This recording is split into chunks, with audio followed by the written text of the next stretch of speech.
हमारे इस YouTube channel ideal inspiration पर आप सभी का स्वागत है।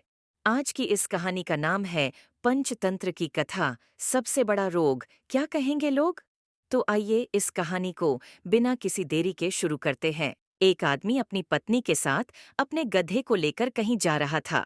दोनों पति पत्नी पैदल चल रहे थे क्योंकि दो गधे नहीं थे, केवल एक ही गधा था और गधा कमजोर था और दो को संभाल नहीं सकता था। राह में कुछ लोग मिले। उन आदमियों ने कहा, यह क्या है? तुम लोग मूर्ख मालूम होते हो, गधे को किस लिए लिए हो और उस पर बैठते क्यों नहीं? इस गधे को काहे के लिए चला रहे हो? अगर यात्रा पर जा रहे हो तो गधे पर बैठो। तो उस आदमी ने कहा कि मूर्ख बनने से तो यही बेहतर है कि गधे पर बैठ जाएं। तो वह गधे पर बैठ गया और उसकी पत्नी नीचे साथ साथ चलने लगी। कुछ दूर चलने के बाद दूसरी भीड़ मिली। उन्होंने कहा, हद हो गई, यह मूर्ख देखो, पत्नी को पैदल चलवा रहा है और खुद गधे पर बैठा है। अरे मर्द होकर नीचे नहीं चलता है, स्त्री को ऊपर गधा पर बिठा। उसने कहा, यह बात भी ठीक है। तो अब वह नीचे चलने लगा और स्त्री को ऊपर बिठा दिया। फिर कुछ दूर चलने के बाद फिर कुछ लोग मिले। उन्होंने कहा, यह देखो, आ गया कलयुग, स्त्री गधे पर बैठी है और पति नीचे चल रहा है। अरे पति परमात्मा है। तो उन्होंने कहा, अब क्या करना पड़ेगा, बड़ी मुसीबत है। तो लोगों ने कहा, दोनों ही बैठ जाओ। तो दोनों गधे पर बैठ गए। थोड़ी देर बाद फिर कुछ लोग मिले। उन्होंने कहा, देखो मार डालोगे क्या गधे को? तुम गधे मालूम होते हो, गधे की जान निकली जा रही है, कमर झुकी जा रही है, दो दो चढ़े बैठे हों। शर्म नहीं आती? आखिर पशुओं में भी तो प्राण है। तो उन्होंने कहा, अब क्या करना चाहिए? तो उन्होंने कहा, अब एक ही उपाय बचा है कि हम गधे को लेकर चलें, क्योंकि और तो सब उपाय करके देख चुके हैं। तो उन्होंने एक रस्सी में गधे को बांधकर उसकी टांगों में रस्सी डालकर डंडा पिरोकर कंधे पर रखकर दोनों चलने लगे। थोड़ी दूर गए ही थे कि फिर लोग मिल गए। उन्होंने कहा, यह क्या कर रहे हो, होश है? हमने आदमी देखे गधे पर चढ़े हुए, मगर गधा आदमी पर चढ़ा नहीं देखा। तुम कर क्या रहे हो? ये पुरानी पंचतंत्र की कथा है, मगर सार्थक है। ऐसी ही दशा है यहाँ। अगर तुम लोगों की बात मानकर चलते रहोगे तो तुम जीवन में कभी भी स्थिर नहीं हो सकोगे। चुप हुए तो लोग निंदा करेंगे, बोले तो निंदा करेंगे, कुछ भी करो लोग निंदा करेंगे। इस सूत्र का अर्थ क्या है?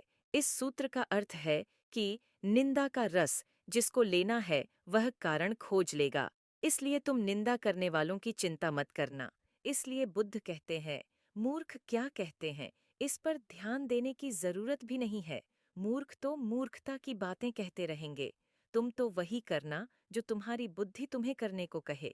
तुम्हें अगर चुप बैठना ठीक लगे तो चुप रहना, चाहे लोग कुछ भी कहें। तुम्हें बोलना ठीक लगे तो बोलना, चाहे लोग कुछ भी कहें।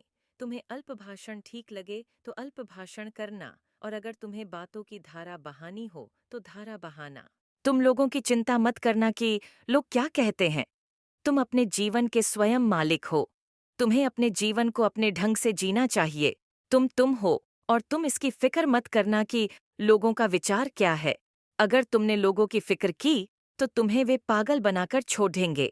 जिसने लोगों के मत की फिक्र की वह दो कौड़ी का होकर मरता है। लोगों के मतों की फिक्र ही मत करना। तुम अपने भीतर की शांति से, अपने भीतर के आनंद से, अपने भीतर के ज्ञान से जीना। जो तुम्हें ठीक लगता हो उसे करना, और उसे रोज रोज बदलना भी मत। अगर बदलना भी कभी पड़ दे तो अपने ही भीतर के ज्ञान और विवेक से बदलना, लोगों के बोलने के कारण नहीं। लोग क्या कहते हैं, इस चिंता में मत पड़ेचना। तो ही तुम कहीं पहुंच पाओगे, नहीं तो तुम कहीं भी नहीं पहुंच पाओगे। तुम दक्षिण गए, लोग कहेंगे, कहाँ जा रहे हो, दक्षिण में क्या रखा है? तुम उत्तर गए, लोग मिल जाएंगे, कहेंगे, उत्तर में क्या रखा है, कहाँ जा रहे हो? तुम पश्चिम जाओ तो लोग मिल जाएंगे, पूरब जाओ तो लोग मिल जाएंगे।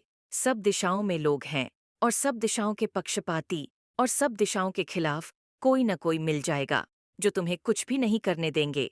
तुम्हें अगर जीवन में कुछ पाना हो, कोई सिद्धि, कोई उपलब्धि, अगर जीवन के रस से तुम्हें कुछ निचोड़ना हो, तो तुम अपनी धुन में रमे रहना।